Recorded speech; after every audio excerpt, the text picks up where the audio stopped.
This week on Inside Boulder News, unleash your creativity and be part of the Maker Made Gallery show, celebrating the maker movement. And Boulder Arts Week is just around the corner. Don't miss this year's events. Welcome to Inside Boulder News, your source for all things Boulder. I'm Jocelyn Avendaño. Boulder Arts Week is back for its 10th year and will take place across the city from April 7th through the 15th. The event highlights Boulder's vibrant arts and cultural offerings and includes art walks, exhibitions, performances, and more. Boulder Arts Week is back for its 10th year. It is Boulder's only large-scale, inclusive celebration of our community's artists and arts and culture offerings, and many of them are free or low cost. We have over 100 different events that we are promoting that our local community is presenting.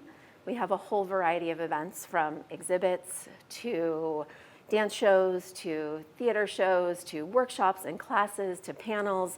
I mean, the list kind of goes on and on. And it spans over about 8 days, April 7th through the 15th. During Boulder Arts Week, you can check out fine art, dance, and even outdoor art experiences. Not only will you get to see some amazing talent, but you can also learn and collaborate with local artists through workshops, masterclasses, and discussions. The perfect opportunity to deepen your understanding of the arts while having some fun. Boulder has one of the most thriving arts communities in our country. We have so many artists and we have so many people doing creative things.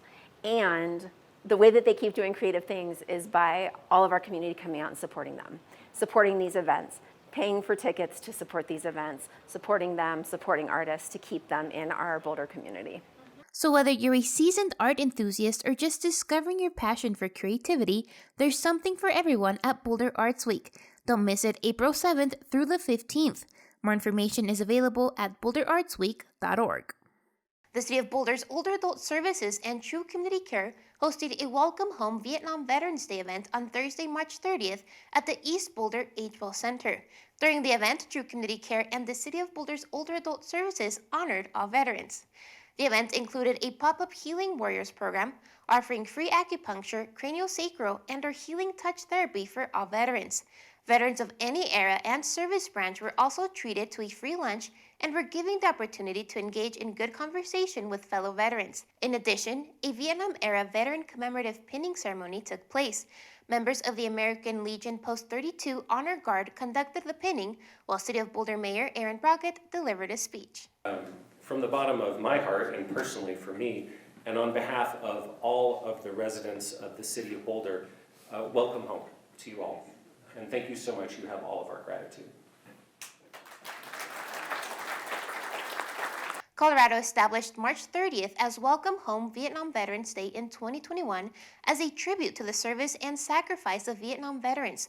Unfortunately, many veterans of the Vietnam era were not treated well when they returned home from duty. However, the recognized day serves as an effort to recognize and honor their service. This week, on our final story in our Women's History Month series, we'll share with you the inspiring story of a woman who made history in Boulder County. Find out how Clela Rorex, despite facing gender bias, became the first county clerk to issue a same-sex marriage license in the United States in 1975. Here's her story.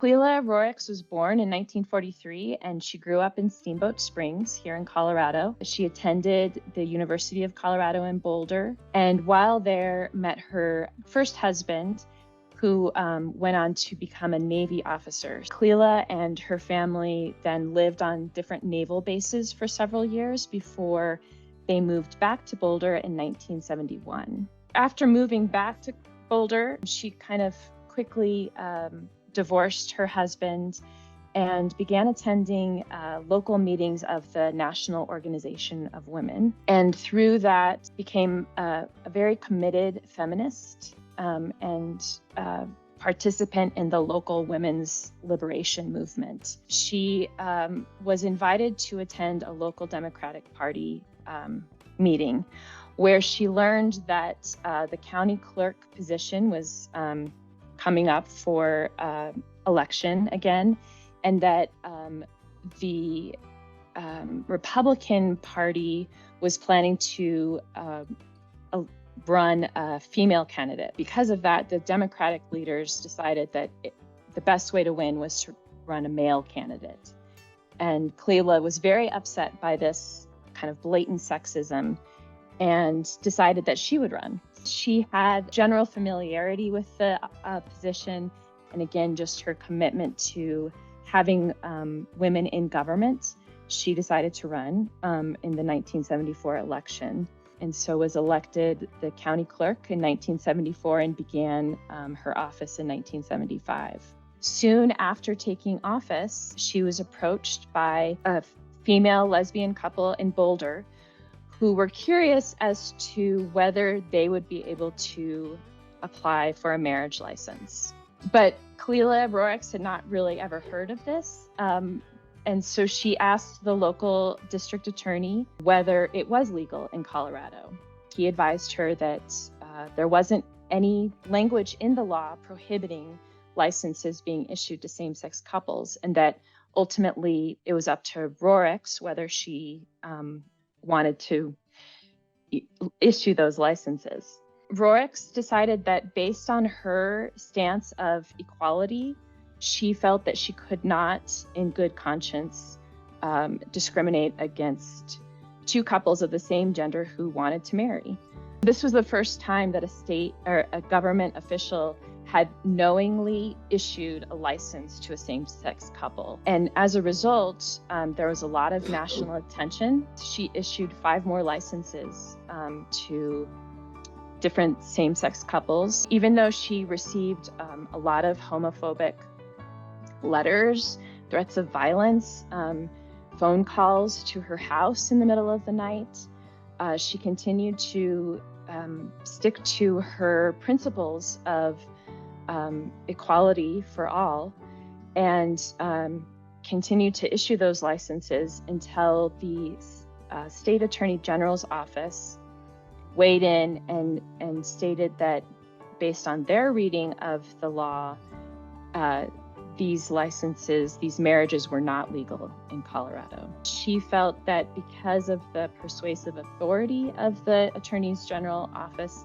that she needed to stop. It did kick off a backlash for several years, but her approach to it really foretold what the legal and moral arguments for same-sex marriage would be when it ultimately became legal in the United States in 2015. Unfortunately, she left office early due to the stress and mental strain of that backlash against her. She became a local ally for the LGBTQ rights movement, and in fact, Boulder County, which is a local LGBTQ advocacy group, named their award for local allies after Cleela Rorix. As same-sex marriage was starting to become legal in different states around the country, and in Colorado in 2013,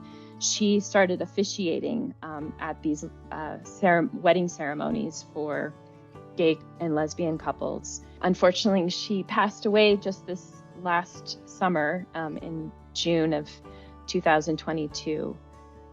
But she, I know, will be always remembered in Boulder especially, but hopefully nationally as well, for her early role in the LGBTQ marriage equality movement. Join the Maker Made Gallery Show and celebrate the Maker movement, where inventors, artists, and tinkerers combine traditional craftsmanship, modern design thinking, and new technology. Submissions are now being accepted. We spoke to Sammy Crowder, creative technologist at Building 61, to get all the details. Are you a maker, an inventor, or an artist? Then the Maker Made Gallery might be just the perfect opportunity for you. The Maker Made exhibit is something we do every year, and it's a gallery show that gets everyone in our community and everyone who makes things in Boulder, and we try to gather all those people together for an awesome evening to exhibit all their work. The Maker Made Gallery Show is different from your typical exhibit, as it's all about interactive and kinetic pieces that can handle daily use without maintenance. Submissions should be related to the Maker movement and Maker media, such as electronics, robotics, woodworking, metalworking, and textiles. Building 61 loves to exhibit local art because we really believe in supporting people that are doing awesome work We're here to help teach people and help people get over hurdles that they have in their process, but also to bolster people to help advertise their work. Community members interested in submitting their work may visit the Building 61 website for more details on how to apply. Up to 3 pieces can be submitted for consideration. All ages and skill levels are welcome to submit their original work. We at Building 61 are really proud of our maker community, so we use this as an excuse to show all of the work of the people that come in and are creatives in the community. The call for entries is already open. We'll be accepting applications until May 20th. You'll know by the 26th. The Maker Made Gallery Show will run from June 16th to July 30th. More information may be found on the website seen on your screen. Thank you so much for joining us on this week's edition of Inside Boulder News. Connect us on Facebook and Twitter. You can also sign up to receive video updates right in your inbox. Just go to boulderchannel8.com and click on subscribe. And be sure to check out the city's online newsroom for the latest city news. We'll see you next time.